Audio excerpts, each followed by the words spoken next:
Direct Healing, written by Paul Ellsworth. Chapter 1, The Magical Word.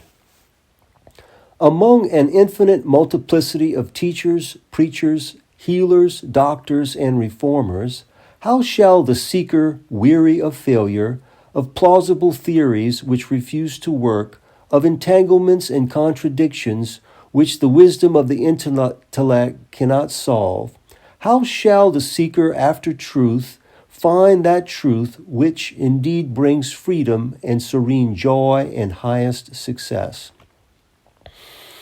Not by looking without, dear friend, and of that be assured, for there is a spirit in man, and the inspiration of the Almighty giveth him understanding. And it is only as the things I write are susceptible of demonstration by each individual who will give them an honest trial that I claim for them any authority. Within yourself lies all that you desire and need. You were created whole and complete, and it is only because you have been satisfied to live a fractional life that you have ever experienced lack of any good thing. Your belief in the necessity or the desirability of deprivation and suffering, which you may have accepted from your neighbors or from your ancestors, this, unless you have worked faithfully at erasing it, is still with you. Perhaps you don't recognize it now, but the time will come as you go deeper and deeper into that storehouse of resources of every kind which lies within you, when you will suddenly stop and say, "But all this means that I can be what I choose, that I may make my own life and need not be limited in any way. It does away with the discipline of suffering and the virtue of patience. It does away with God's overshadowing providence in my life. If I can choose whatever things I desire and really obtain them, what becomes of thy will be done?" Some of the objections to that new way of living, which is vaguely comprehended under New Thought, are so plausible and subtle that I am not going to say much about them just now. New Thought is not altogether a matter of thinking, you will find. It is a way of living, and as you advance in it, many of the theoretical objections will attend to themselves. Sadolin found it impossible to believe that the surface of a river could ever furnish substantial footing to a horseman, but he had not himself crossed a river over the ice. It would not have been necessary to explain to him that a higher law often does away with a lower without violating it. And so I am going to ask you to take this book as a sort of a working basis, and its statements as formula, which are to be tested by living them rather than by arguing about them. If you do this, you will find that many things which perhaps have not succeeded in conveying to you just as I intended to will adjust themselves and will work out your individual formula, and you will know past the possibility of argument that nothing is too good to be true. There is a spirit in man, latent usually, but which may be quickened and made positive and dominant in the life. When this quickening takes place, the individual ceases to be an insulated unit, at variance with every other unit, and becomes one with the universal spirit which permeates and controls all things.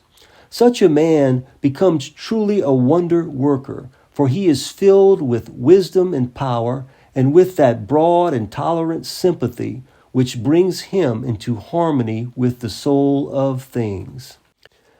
The regenerated life is not one of abnegation or poverty. The twice-born consciousness does not need to cling to things because it does not need to. It is creative with the power of molding and transforming matter. Physical things are merely the clay with which it works and are seen in their true light.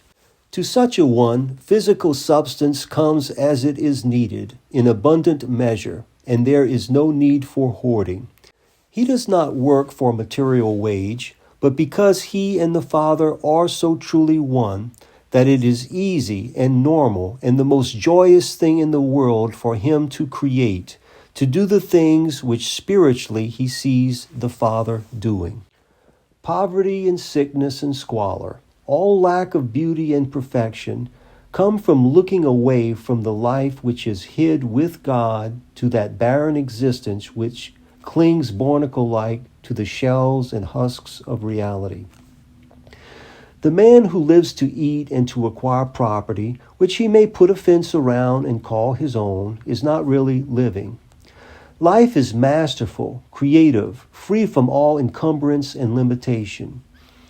Do you fear to strike off into the unknown without the staff of a bank account to catch you when you slip? Yet the life which you are came to you without effort on your part, and will come until your tensions and fears and materiality have finally choked it. Life comes, and with it the wisdom and power to use it according to the Father's perfect plan. Only relax with your little personal will, which now is set so fearfully on the problems of the day or of the future. Take time to be still, to listen. Ears have you, but they have been so long unused that it will take time for you to learn to hear the voice of the Spirit, of your own glorified self. Yet be firm and declare that you will not endure longer the treadmill, but will live for some better reason than simply to gain the means of living. You are a creator, a master, not a beggar. Let those who will wrestle with the problems of existence. Do you cast aside the old garments of sackcloth and stand forth in your real character as a child of God? There will always be problems for those who seek them, and there will always be life and abundance of all good for those who seek the higher things. Don't worry that in living this regenerated life you are neglecting your duty to your neighbor. If he insisted on living in a box in his own backyard, would you likewise move into a box in your yard? You might feel sorry for his cramped mind, which led him into such a cramped way of living, but I think you would continue to dwell in your house. And in the end, you would help him more by furnishing him a standard of wise living with which to contrast his own squalor than you would by following his example. Society is living in a hovel when it might dwell in a palace. If you are looking for a duty to perform, choose this consistent one. Learn to live so grandly, so perfectly, that all with whom you come in contact shall acquire an incurable dissatisfaction with anything less than the best. Demonstrate, and you will not need to argue. Scientists and mystics alike, all through the ages, have been whispering of the wonderful things which lay just over the threshold of today. There have been many ages of gold, but the age of crystal, of the white light of spirit, is still to come. That is the mystical interpretation of Thy kingdom come, the kingdom of God, which has so long been germinating in the hearts of men. And even now, the dawn of this new day is breaking in the east, and we who are light sleepers may arise and behold its coming. Thy kingdom come, the kingdom of peace, of plenty, of goodwill from all living creatures to all living creatures. Have you ever stopped to realize just what this kingdom and its coming would mean? The old idea was of golden harps and of millenniums of psalm singing and idleness. Some of us would not care for that kind of a kingdom. And I am afraid that this idea, so jealously defended by many well-meaning but theoretical people, has done much to turn away from the real kingdom some of the men and women who would have made its best citizens. Active, creative people who would sooner build office buildings or paint pictures or perhaps even darn stockings than sit playing hymns on a harp.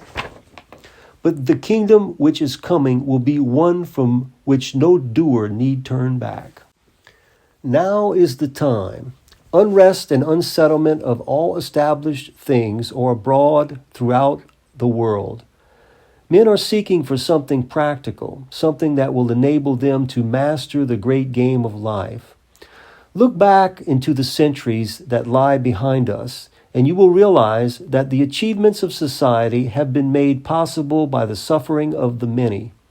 The pyramids were built on the broken bodies of countless thousands of human draft animals.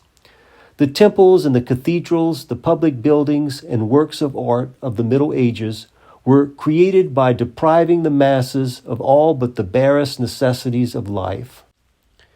These conditions have passed, never to return. The founding of a few meager public schools led to the Mexican Revolution. Ignorance is a necessary ingredient of barbaric splendor, and ignorance is passing.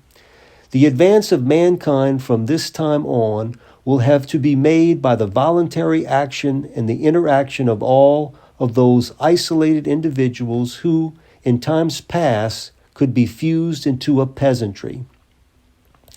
Thy kingdom come, the kingdom of peace and goodwill, but also of masterful accomplishment and perfected activity.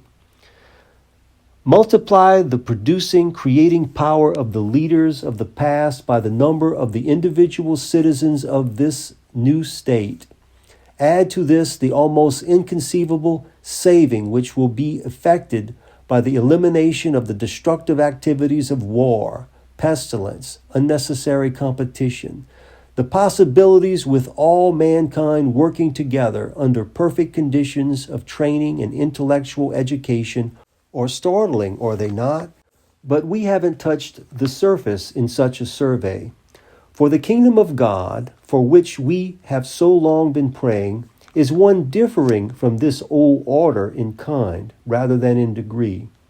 And to all this saving which right arrangement and wise management on the physical and intellectual plane will bring about, it will add that infinitely greater increment produced by the regeneration of the individual.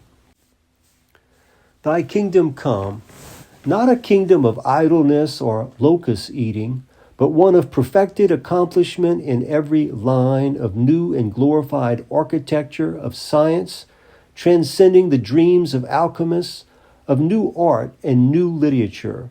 And all this will come about. How? By the regeneration, the new birth, the awakening to true self-consciousness of many individuals. I do not mean to say that all of the so-called reforms with which society is so busily engaged are useless. Insofar as they are unselfishly executed, they will at least benefit their exponents. But it is impossible to regulate selfishness. Regulation and suppression are alike ineffectual in the long run. Regeneration of the individual, by which the dross of selfishness and sensuality is changed, under the transforming magic of spirit, into love and comprehension, this alone affects true reform.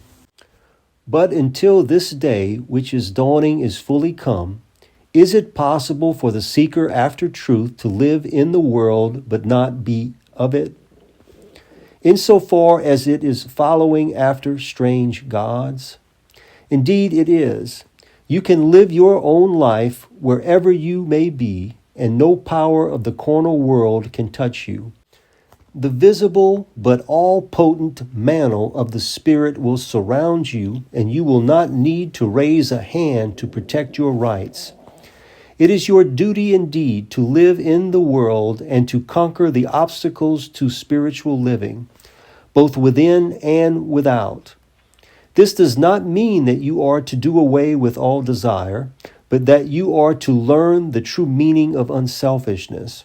Many things which the world calls good really are so, but they must not be made first, must not be sought at the cost of suffering to others or of a loss of self-respect to ourselves.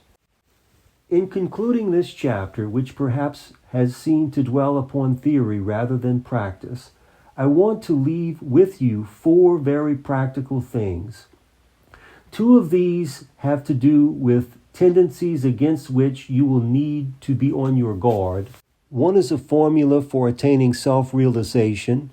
The 4th is a word, the magic word which unlocks the treasure house of the infinite.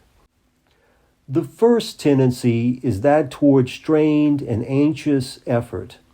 Spiritual growth is growth, and this means that it is not instantaneous and that it cannot be forced. Don't try to push on the lines, and don't dig yourself up to see whether the roots are forming. Remember that your Father created you for growth, that all the requirements are provided for, and that your part is simply to live from day to day as it is given you to live. The time has come for you to open out into the full self-consciousness of the regeneration, or you would not desire it. But this would come about by an orderly and entirely natural process. You don't need to go to India or to study under a master. All that you need lies within, and God will teach you to unlock these resources as fast as you can use them. Be serene. The second tendency is an entirely different one. It may even seem to contradict the first, but in reality it does not.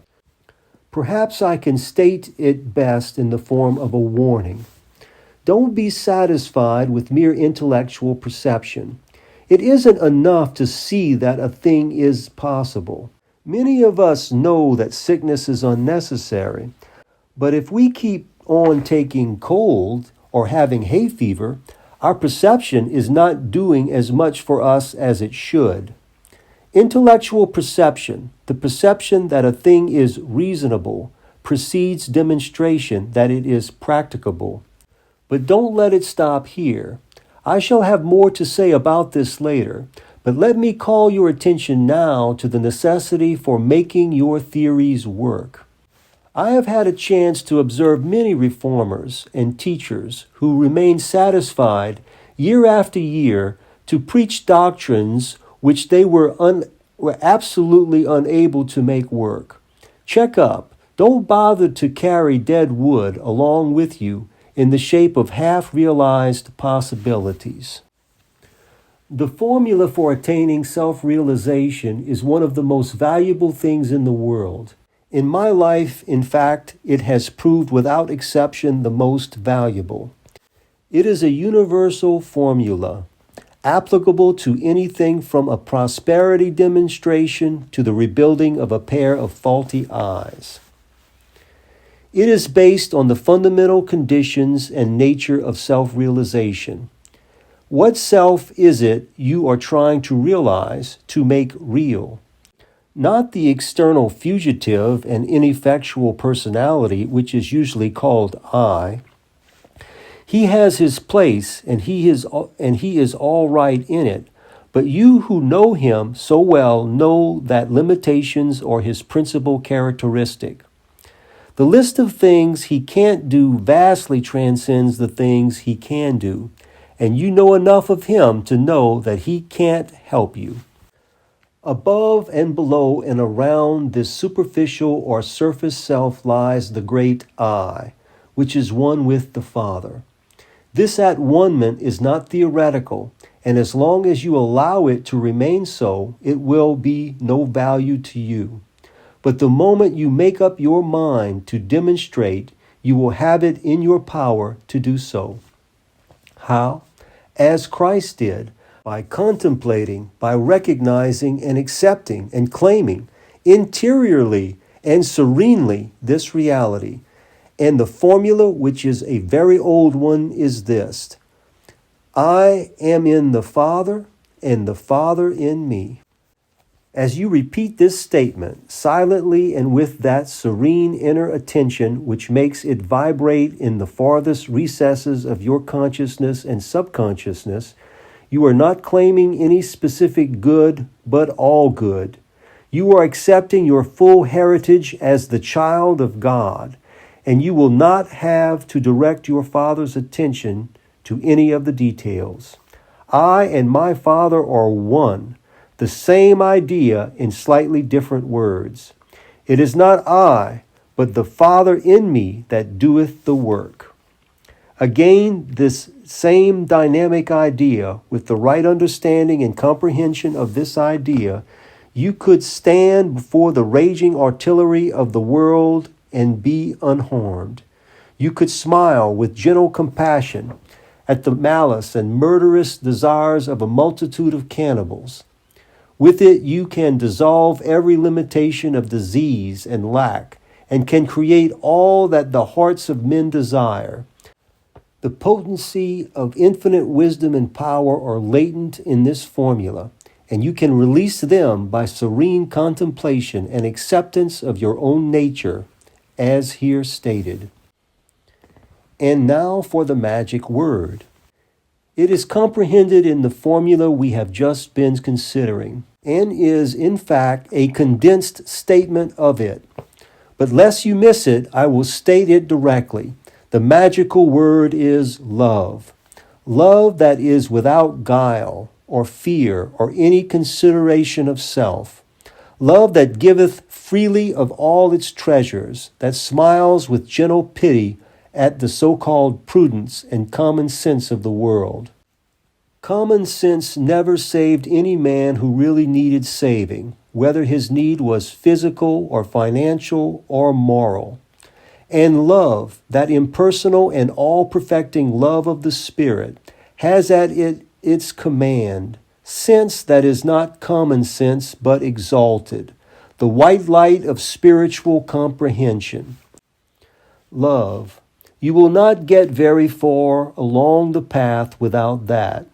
And the more fully you open yourself to its perfect inflowing and regeneration, the more swiftly you will advance. Such love as this is the most practical thing in the world. It is the compass of the Spirit, which will enable you to reach your port without danger of running upon the reefs. There are always two ways of doing a thing, the way of the lower self and the way of love. But love alone is practical, and so I am going to ask you to begin to study and to practice love. To study and practice it just as you would music or French or painting. For love is an art, and no matter how proficient you may be in it naturally, you can continue to grow more proficient. Sometimes the development of this practical faculty, which indeed is the key to all other development and acquirement, has to be undertaken in a very prosaic and mechanical way. Sometimes the love faculty has become buried under so much dross and rubbish that it must almost literally be dug out. It may be necessary for you to take counsel with yourself seriously to discover just where you are not making the most of your opportunities to express love.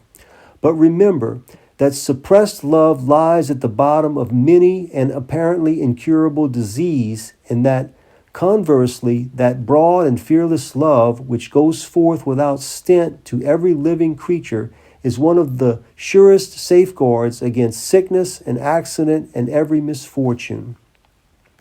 Perfect love casts out fear, and fear is the root of 99% of disease. So you see, love is really one of the most practical things in the world. End of chapter 1 of Direct Healing by Paul Ellsworth.